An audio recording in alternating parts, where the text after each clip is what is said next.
But one drawback for that is they don't analyze qualitative data. But only the qualitative data can tell you the root cause of the problem. So imagine that if the quantitative data tell you that only 25% of your employee think that your leadership empowering them to become a better employee to make their work easier. You want to know terrible why. news to break to the CEO. Yeah, which oh my God, is quite nobody common. believes 25% me. is quite common. Yeah. But the Oh, problem really? is, yeah, it's really common. I can tell you more data later as well. Like, it's just a lot of HR realize this problem. That's why they want to improve their employee experience. Quick introduction, I guess. Today I have Zyrian, co-founder and CEO of TeamCulture, and also currently a lecturer at University of the Arts, London.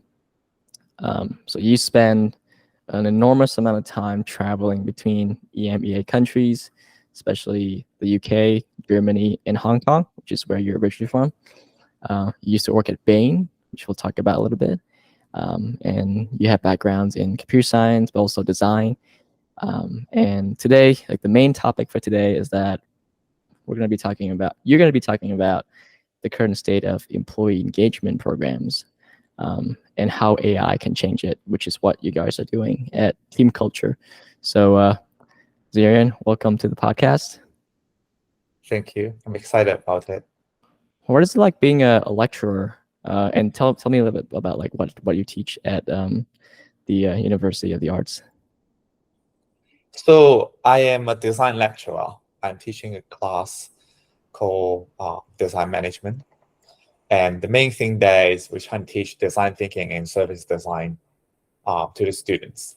So maybe for some of you don't know about service design or design thinking, but in a very short way of saying it is basically applying the mindset of a designer when it comes to designing product or services. So let's say the traditional way of designing a digital product is you have an idea, you build a product, and you launch the market to see if people liked it. But the design mindset is more like you're trying to understand the human needs and pain points. I think a lot of people talk about it these days as well. After understanding pain points and needs of the people, then it inspires you to create a product that's more human-driven, because you think about a human in the beginning. You don't only think about the business needs and the business potential in the beginning. And this is basically the thing we're teaching the students. How can you understand the human behavior and human mindset before you even thinking about ideas? And obviously, even when you have an idea, understanding the people can help you build products that people really love using. And this is what we teach there.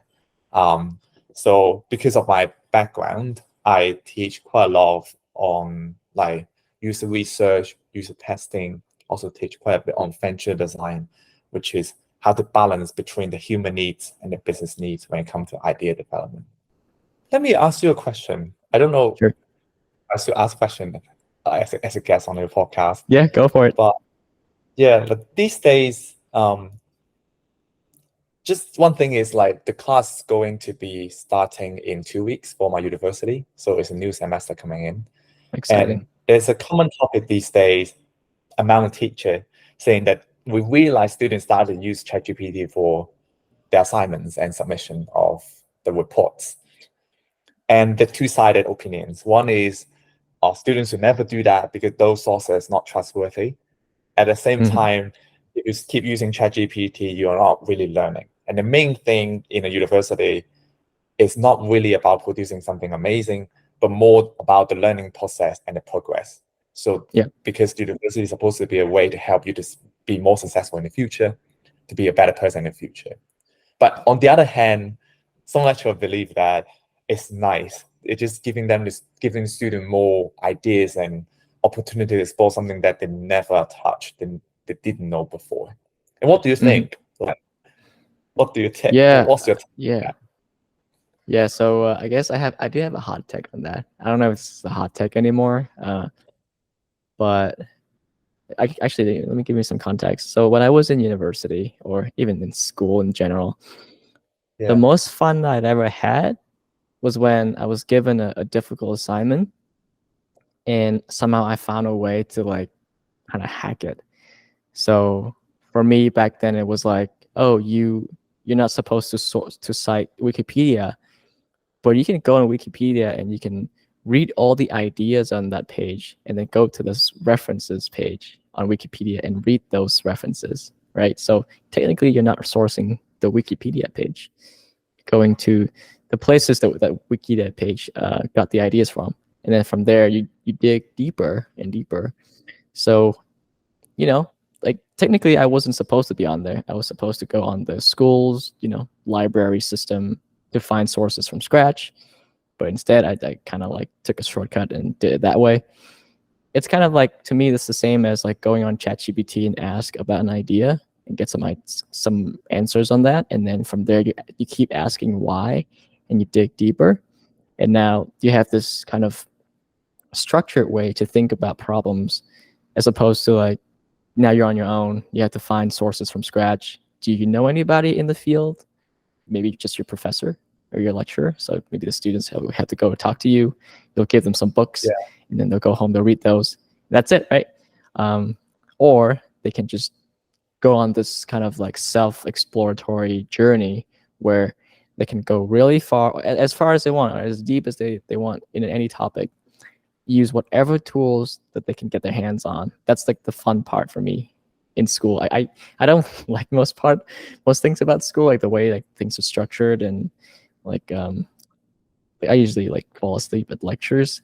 Not the good ones, like the standard ones, like they're kind of boring to me. But the kind of assignments that are like kind of open book, open-ended, do whatever it takes, that's when I'm like, yeah, this is like my jam. Like because I can get pretty creative in like finding resources.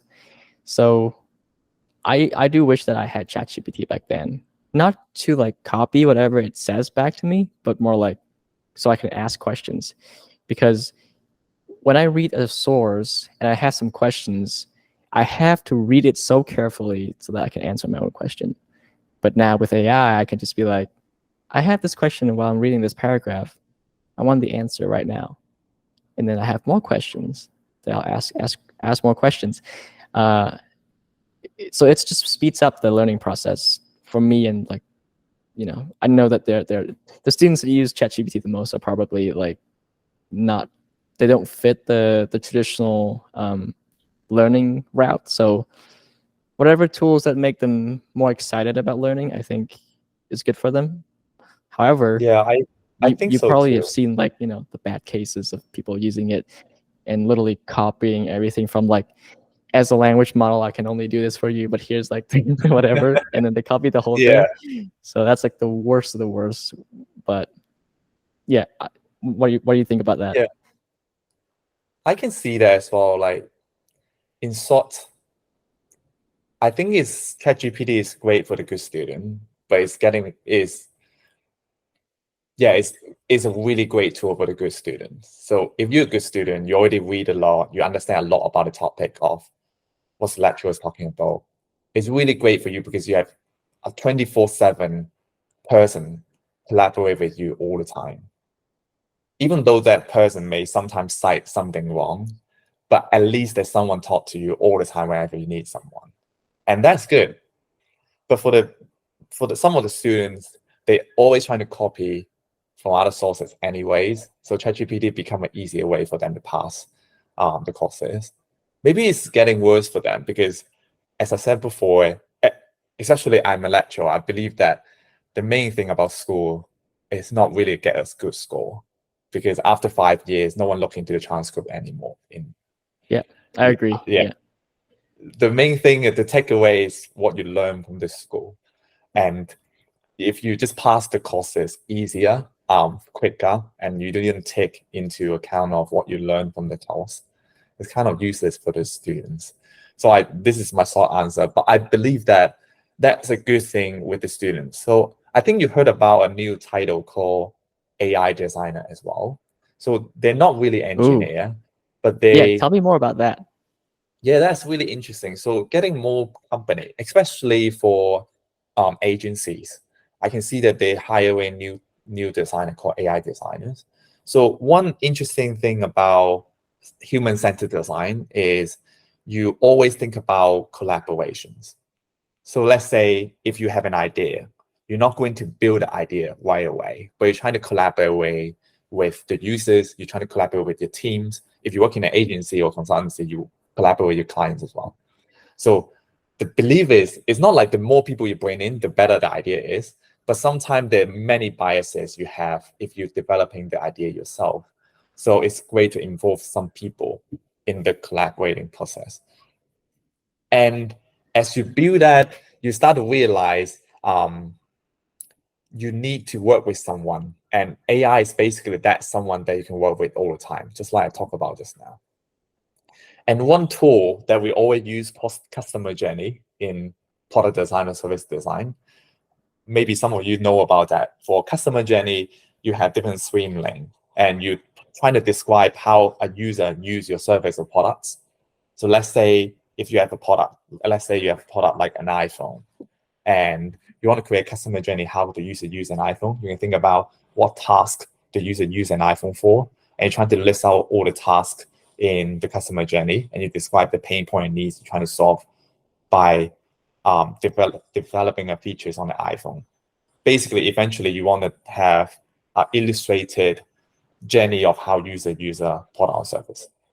And right now with AI Designer, I heard about a new tool called AI Customer Journey. Basically, instead of having one user on a customer journey, which is describing how one user uses a product or services, you also describe how that user interact with the AI within the system. It's getting really complicated. So basically, you're trying to imagine the AI is not a technology, but you imagine the AI as a separate user involved in the ecosystem.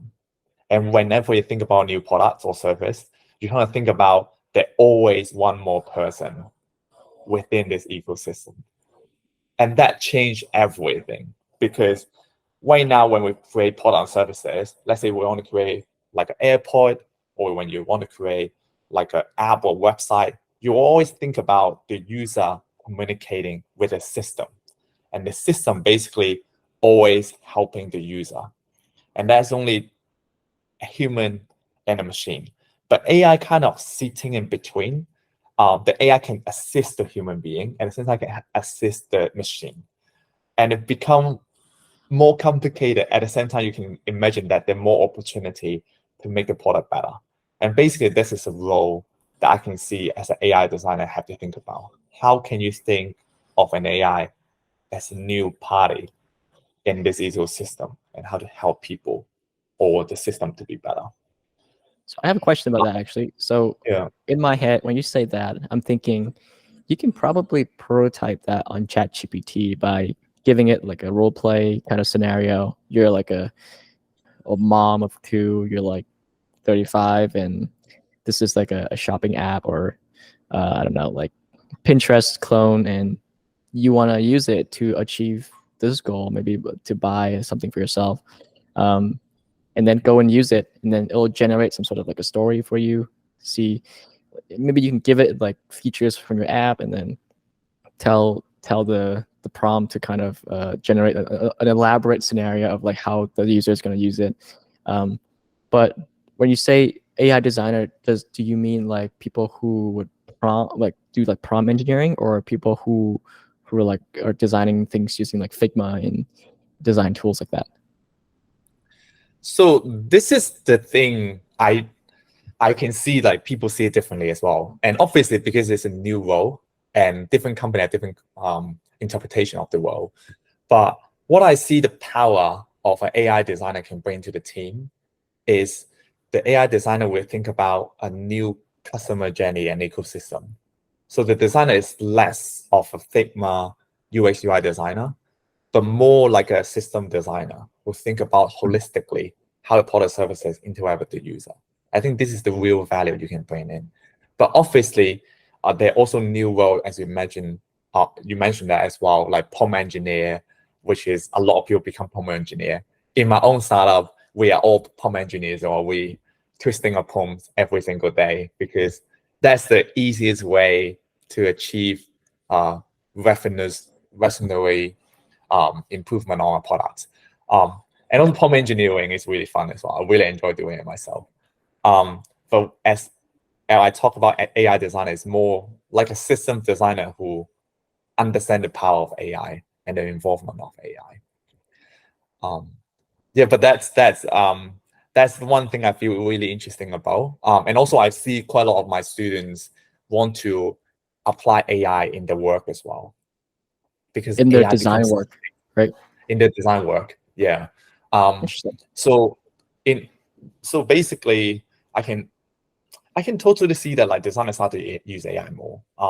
And the tool that you can see like Figma or Photoshop, you can see AI elements there as well. It's become really interesting. Yeah. I had a chat with a designer, I think a couple of weeks ago.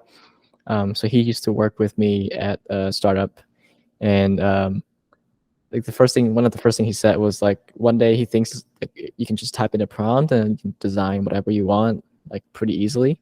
That day will come, and then the designer's role is not going to be about like using tools to like make nice buttons and dashboards or whatever. It's more so like you said, designing a system or like figuring out like the user's problem and then try to solve it with design thinking. So I definitely have heard that from other designers too. Like they have somehow accepted their fate that AI is gonna kind of take over a lot of the traditional tool use stuff. So yeah, let's talk about AI a little bit more. So right now, today, you're in London, right? What's the Yeah. AI scene like in London? So first is I think it's amazing. The AI scene here is really good. I went to a AI event organized by Google. I think it's AI in FinTech event organized by Google like 2 weeks ago. And I realized that a lot of communities that working on AI related products are trying to get all the AI people to talk about the potential of AI, and obviously talk about the drawbacks of AI as well. And there are a lot of smaller communities. I joined quite a few groups as well. The conversation is amazing. I think in Europe, London is still a really good place if you want to build AI products or build AI startups. And obviously is also boosted by the fact that there's DeepMind here, there's OpenAI new office here, and there are a lot of new companies. They also set up their AI hub here in London. And I think because of all these reasons, the AI scene is really good. But one thing I didn't get at is I was in an event yesterday. It's like it's organized by Accelerator in London. And talk about the user distribution of ChatGPT. Right now, US is 15%, India is 6%, and Japan 4%. Six UK is percent of not like the entire population. no user distribution of ChatGPT. So it's Oh, like the 15% entire user user. base. Okay. Yeah. 15% US, 6% India, 4% Japan. And Only obviously, 15% in the US. That's nuts. yeah, but I thought there then would there be are a lot of people more. using it. Yeah. Yeah, but there are a lot of people using it in all the countries. And also like there are a lot of I don't know if you know about that, but people in China, Hong Kong, there's quite a lot of countries, they They can't can't use it, use right? ChatGPT. Yeah. Yeah, That's why and I've then they will seen just like VPN that.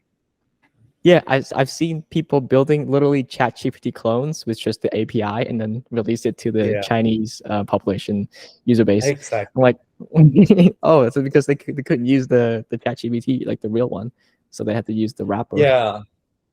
So that's why, like, I think for US 15%, because all my friends in China, when they use VPN, they don't VPN to US, they VPN to other countries. And then, Huh. so that's why when you look into user distribution, like US 15%, India 6, and Japan 4, doesn't mean that China is not there. It just they VPN to other country. You can't see the actual distribution. But only by looking into that, like US, India, and Japan, that's fascinating too. And where's UK? Is it like the UK people don't use ChatGPT? I don't know as well. And also, as you can see, um, have you used the Claude AI? I don't have access to it because I'm in Canada and it's US Okay. only, I think, for now. Yeah, they also support UK. So if you register with a UK account, like a IP address or phone number, I don't remember how I registered that. I can also get access to that. They're quite good too. They just released a new one called qualitative. Um, if I drag a document there, they can summarize it for us. It's amazing And too. it has like 100,000 token context window, right? So you can fit like pretty much like a whole book in it. Exactly. It was amazing. It was like really, really good. It was a shame that I want to see more. I want to see like more people using it. But right now, I think it's because of different reasons, like data security and also maybe the support. And also a lot of AI started with English speaking community because it's just easier to develop AI, understand more English and things like that. Yeah. But yeah, I feel fascinating about like the development of AI in London or in other places too. Yeah. So we know that you started with a computer science background, obviously, and you've worked in design and you work at management consulting and you're a lecturer also in design. So like what brought you into AI initially? So it was a longer story. So maybe I can talk a little bit about why I got into technology. So I studied computer science like many people because um, I got into uni in 2008, and when 2008 computer science is a big thing. It's like just after the bubble, and a lot of people see that the upward trend. So a lot of people want to study computer science, and I was one of them. I was just naive. I didn't know what to expect. But when I studied computer science, I hated it because all I needed to do in the classes was developing something useless for me. It's like a timer or like an alarm clock in the Calculator. assignment. Yeah, I didn't like it. But one assignment I really love is a game design course. The first assignment is a really stupid game, I would say. It's like a tic-tac-toe game. We call it tic-tac-toe in Hong Kong. Maybe same in the US as well. So tic-tac-toe game is basically cross and circles, and then if you have three circles together on a line, you win the game. It was really, really nice. My first time realized I can build a game with programming. I loved it. And at that time, there's an iPhone 3GS. So what I did, I just made a tic-tac-toe game and put it on the App Store. And obviously, no one download that because it's just a game that many people can play with paper and pens. But at that time, one of my Korean friends in the uni, his name is Bill. He told me about this idea he had. Basically, he had a friend. They like to hide video and pictures in a phone. Basically, because at that time it's an iPhone 3G, as no one know that like you will store pictures and pictures and video in a phone because normally it's stored in a computer at that time. So he stored quite a lot of these secret pictures and videos there. And there's one time that a lot of people play with his phone because of new technology. And a lot of people see his secret pictures video. I was like, why don't you hide it in a more secret place? So what I did is I made the tic-tac-toe game into a secret album. So whenever you tap it 4 times, it become like a secret album. You get into a secret album. And then Bill's friend loved that. And he helped me to translate into Korean so that his Korean friends can use it. And I saw an opportunity. I'm solving a real problem, and I put the app on App Store. At that time, it's really easy to get the top one on App Store because no Facebook or Instagram back then. So my app become top one. So I got enough money to pay off my school fee. I use it for traveling as well. It was amazing. And that's the reason I believe that I got I got trapped into technology. I really love technology. I really love technology, using new technology back then. And obviously Hong Kong wasn't the most advanced technological place. It's more like a fintech or financial services city. So I decided to move to London. So I joined a company that time we used VR and AR back in 2011. And I found it That's fascinating. really early on, right? Like Yeah. pre My Oculus and first app, everything. yeah, it was amazing. My first app, 2012, we made an app for Cadbury, the chocolate bar company. Basically, it's an AR app in 2012. If you use the phone to detect a chocolate bar, there's something come up to explain what the chocolate bar history, and there's a story about Cabo. And it was amazing for me.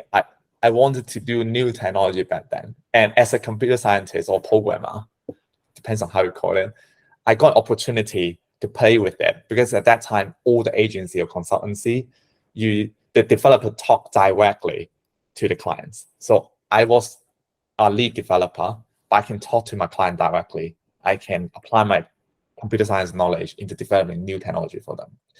But as the industry developed in 2013, 14, engineer no longer talk to the client directly. There's UX designer, UI designer, product manager, project manager, and business analyst. So as an engineer who wanted to solve a problem, who wanted to build new technology, it wasn't fun for me anymore because I don't want to sit behind the scene just to build something that people told me to. So obviously you can imagine that as an engineer, naturally I can become a UI designer because I have passion in drawing icons and Photoshop and AI. It was really fun. And then it wasn't enough for me. So I moved to UX, service design. I did a bit of like consultancy, and here I am because I wanted to get in touch with new technology. And the reason I only started doing this startup right now is because of my best friend. So we studied high school together. We met each other at age 11. And we always want to start a company together. But the problem we study computer science together is really not as easy for two engineers to build a startup. We tried before and we failed because we didn't understand the users. We didn't understand the business value. We don't understand anything about marketing and sales because both of us doing engineering.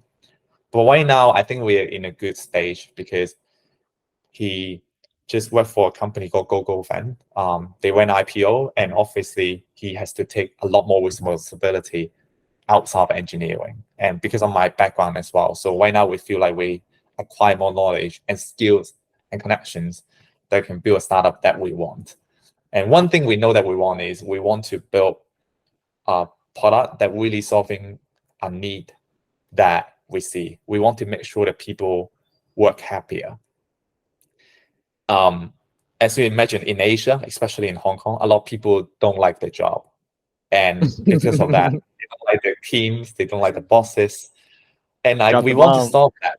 Yeah, it's not fun. It's just not fun. And then we say that we want to build a startup that people can at least be 10% happier. And that's our dream. And this is why we built this startup. And initially, we didn't want to apply AI because we think that we thought it's too popular. Even though it wasn't, because we started doing AI, we started doing this company in 2021. Wasn't ChatGPT, but in the computer science circle, everyone thought about AI because the Transformer article and because of DeepMind. So initially, we didn't want to apply AI. We think that's too mainstream. We didn't want to do Web3. It's too mainstream. So our first idea is we have a subscription model for people to work in any places they want. So let's say if you want to work in a beachside cafe in Bali, and you can go there to work there as soon as you pay a monthly fee. We provide you all the facilities, internet, and things like that. It was a nice idea, but we realized we didn't make an impact that we want to see. We realized these people who use our products always know how to find a way to make themselves happier. But what we want is not to help. We want to help these people too, but we also want to help our friends in Hong Kong. And they wouldn't just go to Bali and work in a cafe because they work in a bank. So we want to do something. People who are like less proactive about their, I guess, career well-being than people who are already seeking out opportunities to improve that, right? Exactly. This is something we see. And we're like, maybe we can interview more people to see what's the problem we really want to solve. And that's the moment I quit being in company in 2021, around July. I thought if I was a real designer, I would understand more about the people before I really build a product. Maybe it's not like the common thing for a startup founder to do. A lot of accelerators or successful people, they say, you just build an idea, you just build an MVP, you launch it first, and you learn from the people. But I believe that if we do it like a design-driven way, it may work as well. And this is the way we want, because this is the way we feel that it's more fun, and startup eventually is all about fun to us. So we're like, maybe we can go on this 1 year research journey. So this is what I did. I spent one whole year from 2021 July to 2022 July to interview more than 500 people. They're HR, company executives, some of them like company managers, or some of them just like the employees or interns of a company. We're trying to find out what's the biggest problem that we see in the HR field and why people are not happy. And one thing we find it really resonate with our experience was the intransparency between the leadership and the employees. So it's like the leadership think that they know about all the problems of the people.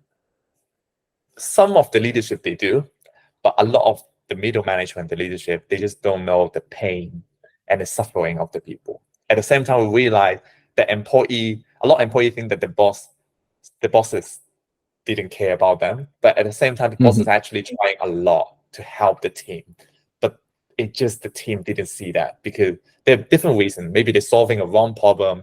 Maybe they're not good at communicating what they have been doing. They have not been communicating the results of the initiative they're executing. So, but overall, there's intransparency between the leadership and the employees. And this is why we want to build a product to solve that. And obviously, initially, we didn't want to apply AI as well. I mentioned before, it's too mainstream. But we realized AI is just an easy way to solve a problem we see, which is how can we communicate the problems people facing day to day to the leadership, and realize AI can really help summarizing it, can really help communicating in a better way to the leadership. And that's the reason we started building an AI product from around August, September 2022, and registered the company around November. Yeah. So just to recap, so you spent a year doing customer discovery, right? Doing 500 interviews with different human resource experts and employees at different companies, I guess of all sizes, right? Not just startups, but also like big companies as well. And then you found this one insight, this one pain point, and you realize that like the big bosses are always trying to find ways to make the employees experience better, but they just don't have any insights on that or data on how to do that. Maybe they allocate the resources in the wrong places, or maybe they just don't do anything because the employees don't speak up. Why do you think that's the case? Is it because the current like employee engagement programs like Lattice or Culture Amp, like do they not work, or is there a deeper reason than that? So first is, I think some of these platforms, they've been working very well for some companies. So let's say maybe I'll give you an example. So one of the interview we did with a really, really big retail company, I think the top 10 retail company in the world, they collect tons of feedback and data from the employee, just a lot of them. But they just don't have the resources to analyze all of them. Let's say if you have 10,000 people, it's like a big company, but it's not the biggest company ever. You will easily collect like 100,000 of sentences of feedback from the employee every quarter. And how can you analyze though? You can't just hire a big team to analyze this data every quarter. Some company would pay for consultant, but that's not a sustainable way to do it because consultants charge a lot of money, easily like 1-2 million to analyze these feedback. So this company basically cannot analyze these data, and they just keep it in the database. And this is what we call like the overflowing of data, which is a lot of startup trying to solve as well. When there's so much data, how can we see patterns? How can we better use these data? That's the one thing. But the second thing is, for company like Culture Aim or Peakon. So Peakon is like a survey company just acquired by Workday in 2021 for $700 million. They're doing a good job. So basically, they allow companies to run a quarterly survey asking 30 to 50 quantitative surveys. So answer question like from 1 to 5, how to think about company is a good company to work for. And because these are quantitative data, it's a lot easier for traditional platform to analyze it. So which is what Culture Aim, Leapsome, or Office 5 or Peakon doing. And they've been doing really well. So these companies grow really fast, really, really fast. And I think it's a really good way to do it as well. And when I was working for Bain, we use Qualtrics and some other platform as well, trying to analyze these data. It was really helpful for us because in order to analyze these data ourselves, it takes so much time. But with these platforms, they can analyze the quantitative data for you. But one drawback for that is they don't analyze qualitative data. But only the qualitative data can tell you the root cause of the problem. So imagine that if the quantitative data tell you that only 25% of your employee think that your leadership empowering them to become a better employee to make their work easier. You want So to know terrible why. news to break to the CEO. Yeah, which oh is my which God, is quite nobody common. believes me. 25% is quite common. Yeah. But the Oh, problem really? is, yeah, it's really common. I can tell you more data later as well. Like it's just a lot of HR realize this problem. That's why they want to improve the employee experience. But the problem is that for these quantitative results or insights, it didn't tell you the root cause of these problems. And you want to know why my leadership is not empowering these people. And you don't know because you can either do like one-on-one interview or focus group. It would take a lot of time as well. Or you can add questions in the survey saying that they can tell us the reason behind. Some employee will fill that survey field. Maybe you will know the reason, but for big company, you will easily collect, as I mentioned before, like tens of thousands of feedback. Yeah, that imagine you 10,000 paragraphs that you have to read. You're not going to read them, obviously. it's just impossible. But I know that some company did. One of the CEO of an agency, she was like a CEO of a 150 people company, and the retention rate is lower than 40%, which is every year 60% of their workforce will leave the company, which is crazy. So obviously, as a CEO, you have to solve the problem. So basically spend, I think, more than 10 days of a CEO's time to read every single feedback and have a discussion with the HR on how to solve the problem, because the retention rate is too low. And it's, as I mentioned before, 40% retention rate is common in the US for agencies. And Yeah. it takes a lot of time of the CEO and C-suite, and obviously HR and middle management as well, to just analyzing these feedback. And then we see such a good opportunity for us to build a product to help these people. And that's the reason why we pivoted around February and March this year to solely focusing on analyzing qualitative employee feedback on our platform. And basically how we call ourselves is we call ourselves a Fitbit for organizational health. So this is how Nice. we communicate it to other people. Basically, with us, we can help you analyzing your company culture and health in the background, so you don't have to analyzing yourself.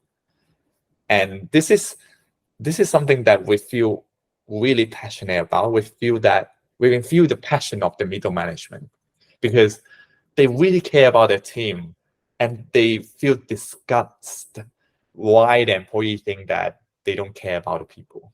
And as a middle management, it's really painful news to know that the people in your team think that you're a bad boss. And this is like the one really bad thing for these people, and we want to help them. Yeah, so it's kind of like scaling the one-on-one for everybody with the CEO, and then kind of like aggregate all of the insights from all those one-on-ones into one place without having to do the one-on-ones. Yeah, basically that's it. Basically we want to help the upper management or middle management to know what's happening with the team and the people. So have you guys seen any like early results so far, or like, you know, success stories that you want to share of like companies that have been able to uncover insights that they weren't before, and then now they have changed the process to make the employees' life like better? So we pivoted many times. The last pivot we had was in May, I think late May. So the version we're having right now is the first user we land is around early June for this new pivoted product. And we can see that like right now when we talk to them, they said that it's that they understand more about the employees, but they said that they only measure the result every quarter, which is quite common for the company. So we will expect that they will have the result coming in by the end of the month. But what they see that some people are really happier. The eNPS goes up for around 5 to 10%, which is amazing for these companies. But I don't want to say that we have a guaranteed result right now. Maybe because I'm Asian, I don't want to assume something when we have like a guaranteed result from a lot of companies, because our database or Optimistic. like number of users still not big enough. But yeah, we're confident that we're building a good product for these people. Yeah, because like because I'm assuming you guys use some sort of large language model too, right? So all these like large language model companies and startups just started like this year. Like a lot of them just did a couple months ago. So we're yet to see any like crazy results from this wave of new products. But I'm super excited because I never pour my heart out on any of the employee feedback surveys because I know that one, nobody's going to read them, and two, that might get me into trouble. So I feel like this might help. Yeah, exactly. It's like there are a lot of problems with the survey. One is when you put in your comment, you think that people would find that it's you because of the tone of voice, the language. We have a new feature on our platform. It's a simple feature called reface. So basically, you hit the button, we will reface it for you with the Yama library we use, so that people won't know that it's from you. We also have other feature like we analyzing all the data at once, so that the management will know is this feedback from these people filling the survey today, because maybe they will send out the survey to these few people today and these few people tomorrow, and they somehow know that it's from these people. So we have different way to make sure that we protect the employee data.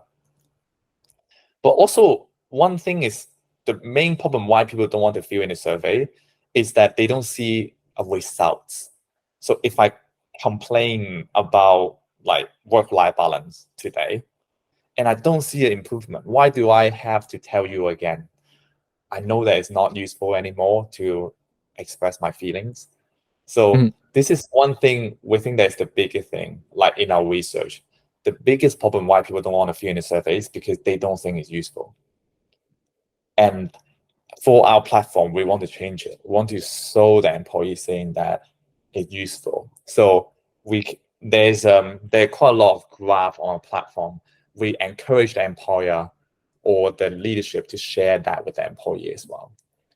Basically, being more transparent of what you have been doing, what feedback you collected, and what initiative you're executing, so that people know that the feedback is taken into account, and the people know that whatever they say is actually useful for improving the people and culture and the employee experience.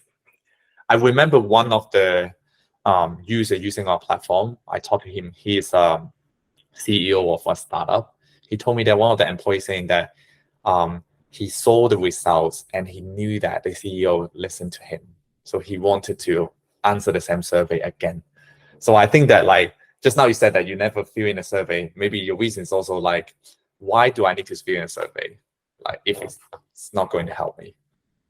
Yeah. So like reading or talking to users and having like those feedbacks, I feel like those are the things that keep you or any founder like going, right? Because like you're making a difference in people's lives. Yeah, exactly. And also one more thing is we started to realize the limitation of AI. Even though with large language model, we can provide recommendation suggestions to the companies on how to solve the problem we identify. But some of the companies started saying that I am an HR for 20 years. Some of the recommendation is not as good as the recommendation I can give as a human being. And for our company, and also as a designer, I believe that AI still can't replace human being. It's a scary thought that a lot of people have. But at least in the HR field, I don't think AI will replacing an HR very soon, because for AI, it can give an HR a lot of inspiration on how to solve a problem. But when it comes to identifying the right solution, identifying the right execution plan, and understanding how to do the change management, AI is still not as easy. I can give you an example that I did for a consulting project. When I worked for Fjord, part of Accenture, I was driving a design part of a digital transformation project. So a lot of people believe that for digital transformation project in a company, the main thing is about applying new technology to a company. Let's say there's a bank, all the system is really old. When you do digital transformation, it's about making sure the system is newer, delivering new experience to the customer, like using web app or using better products or digital solutions. But what we realized, the most difficult part of the digital transformation is change management. It's understanding how to apply it to people. Yeah. And for us, we believe exactly the same as well. For our AI product, for TeamCulture.ai, we can give you analysis, we can give you a lot of inspiration on how to improve company culture. But the main thing is the change management, how to change it, is still down to the HR. So our goal is not to replace the HR, but our goal, as I said before, is become the Fitbit of the company health. We give you all the information and tips and advice like assistant. But eventually, do you want to improve the company culture? Do you want to improve the experience of the people? It's still down to the HR. Yeah, but our goal is to provide as much information as possible. That's awesome. I have two thoughts on that. So one, I think that the large language model takes this approach when recommending anything. It's kind of like it doesn't have skin in the game, right? Like it's like, I'm not going to take any responsibility for any of these ideas, but here are 10 ideas. But the HR like leader will have to take the responsibility if anything, if he or she implement any of those things and have any sort of negative consequences, right? So of course the decision making is going to be different for the person who's responsible versus a model that's just generating like, oh, here are 10 things. Like we don't know which one's going to be better, but here's what we know. Maybe with time that will change. Hopefully with like retrieval augmented generation or fine tuning, who knows? But the second thought was, so I had a conversation with a therapist recently about AI in therapy, and like the whole idea of AI being able to replace therapists is not as simple as it is, just looking from like the therapy perspective. So for one, you can definitely build a chatbot that talks like a therapist and makes you feel like, you know, you want to talk to it, makes you feel welcomed and accepted, and give recommendations, obviously. Kind of like similar to like, you know, the AI in HR giving recommendations. However, the majority of cases in therapy where things actually progress or like make like the situation improve for the patient is when the patient has rapport with the therapist. So like as long as they can build a bond together and have trust, then the patient is more likely to go and do the things that the therapist told them to do. Otherwise, you can go back to the same therapy session over and over and you will not change a thing. So that's one thing that AI, I'm not sure if AI can potentially like replace therapists in that sense. So it can like tell you what to do, but you're not going to do it, and you know that. But like as a human telling you things, and like as a human that you actually have trust for and a bond with, then you're more likely to do things that they tell you to do. I think she called it human accountability. Is like it's like a huge part in what makes therapy like effective. So yeah, just something that kind of came to mind when you mentioned that like the AI just give you recommendations, but like not as good as the real person doing it. So Exactly. I think the human touch is still really important. And yeah, so I believe it's basically that like if human and AI can work together, it will be much better. Which is like the same approach a lot of companies taking anyways. Yeah. And also one more thing about the machine is about ethic. And we've been having that for a while already. So right now we're finding our model from the Llama 2 model. And at the same time, we also use OpenAI for different purposes, like sometimes directly analyzing things, sometimes is to train our model, sometimes give us some of the sample data to test our assumptions. So we have different usage for OpenAI. We also use Cohere, which is from Canada as well. It was nice for us to learn quite a lot of things as well. The problem for a lot of companies is when you share this company data, sometimes the employee data to this third-party platform, maybe it's not ethical. And also, another thing is right now we're still only analyzing an anomalous feedback, which is like survey, interview script. We're also analyzing group discussion script. So let's say if HR invite a group of people and they record the session, you can upload the data to our platform. We can help you analyze the group sessions. But I know that there's some HR platform, they also analyzing email, Slack messages. oh my God. And also, obviously, some company wouldn't do that, but some company do, right? And because I did quite a lot of project on employee experience, I know that if the company leadership want, they can get the private messages from Slack. But obviously, it's not every country allow that. It's only for certain country, for certain plan of Slack. But that's not good, right? For some companies. But obviously, Yeah, it only for some takes like other 2 lines of code too to like pull things out of Slack. Like if you're on LangChain, like you can do that in like 2 lines of code. You have like a Slack loader. It's like it's not even a technical problem. It's like an also ethical email. one, right? There's also another one, read to read email as well. Yeah. But it's just something that we don't want to do. Maybe it's eventually it's helpful for both the leadership and the employee, but because of the ethic reasons, we don't want to do it. And also for quite a lot of companies, they worry about that as well. They don't want to gather these private data. And also, I used to live in Germany, and it's quite a big topic there for a lot of companies to respect the privacy of the people. And in Germany, a lot of things still on paper and pen. It's not fully digital yet. Yeah. One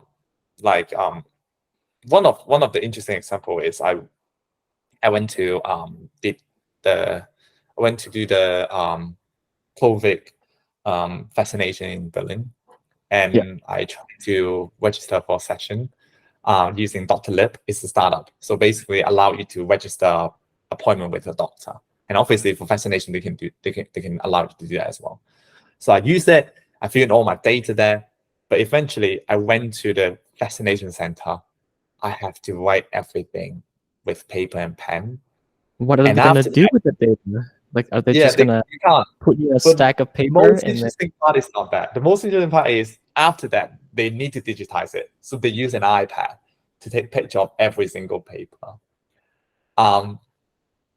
They said that one thing is about privacy. Second thing is they like the way it was. And also, obviously, a lot of people know about Armandong. It's basically whenever you move to a new apartment, you rent a new apartment, you have to go to the local council to use paper and pen to register for new address. And it's really difficult. You have to book an appointment, and it's really hard. But anyways, in Germany, that reminds me of Vietnam. So I'm originally from Vietnam and feel like the process of like registering for anything hasn't changed for the last 30 years. So yeah, paper and pen. This good and bad. One thing is like maybe ethic and privacy. The other thing is just maybe it's the advancement of technology. But anyways, I want to talk about this because I think that for some countries like Germany, people still respect privacy a lot, like ethics a lot. When we have German customers, they mention about that a lot. They mention a lot about ChatGPT. They mention about their ChatGPT. They mention about the GDPR compliance. They want us to be that as well. They want to make sure that our server is set within EU, things like that. But I respect that, and which is really nice for us as well, because we don't want to offend people. We want to make sure that people use our platform. It's not like we're stealing all the data from everyone. Yeah. Yeah. What are you guys like next steps, or like in the near future? What's like some of the big new next things that we should be expecting from Team Culture? Yeah, this is something that we are not 100% sure as well. It's just like every startup, we trying to explore the next step whenever we see opportunity. But one thing we're sure is that we really happy with our product right now, and we start to see more tractions on our products. So I think we'll continue to be bootstrapping, having more users to be on our platform. And yesterday I went to a forum as well. The forum having two speakers. Interesting discussion point is, do you think a startup should join an accelerator, or do you think a startup should bootstrap? And obviously, one speaker said that the startups should always bootstrap to keep your original passion if you're really passionate about the problem you're solving. Because once you join an accelerator, you want to do fundraising, and some people are going to change the idea. The hive mind. Yeah, which is not fun. But at the same time, if you're not moving fast enough, then it's not good for your startup as well. So this is the point that we feel the struggles as well. But for us right now, we happy with what we're doing. We're having fun every single day. We see people using our platform happier. So I think we're happy with what we have. And I told you as well, I think startup is about risk taking. If I not enjoying the process, if I just want to be successful, I don't think I should be in the startup world. Maybe I should go back to a consultants, just work there. And right now I'm in the startup scene, and my co-founders as well. And obviously what we want to build something we're passionate about. And the way we're doing right now is something that we're enjoying so far. And obviously when we don't have fun anymore, maybe we have to change a little bit. But for our next steps, it's basically keep to grow, to explore what we want to do, and to see what kind of new feature we can deliver to a customer to make sure that they understand more of the people and culture. Cool. Sounds like a startup. Yes, sounds like a startup, exactly. Yeah. Thank you so much for your time, man. I know it's been over an hour. Like we've talked for a while. But how can people find you? Like, are you on Twitter or YouTube, LinkedIn? Yeah, I am on Twitter, but I'm a bit old school, so I mainly use it to read people comments and feedback and follow interesting people. Lurker. So I don't really post a lot. But yeah, but most people can connect to me on LinkedIn, and it's my name, Zyrian Chung. Awesome. Well, I'm just gonna hit stop recording because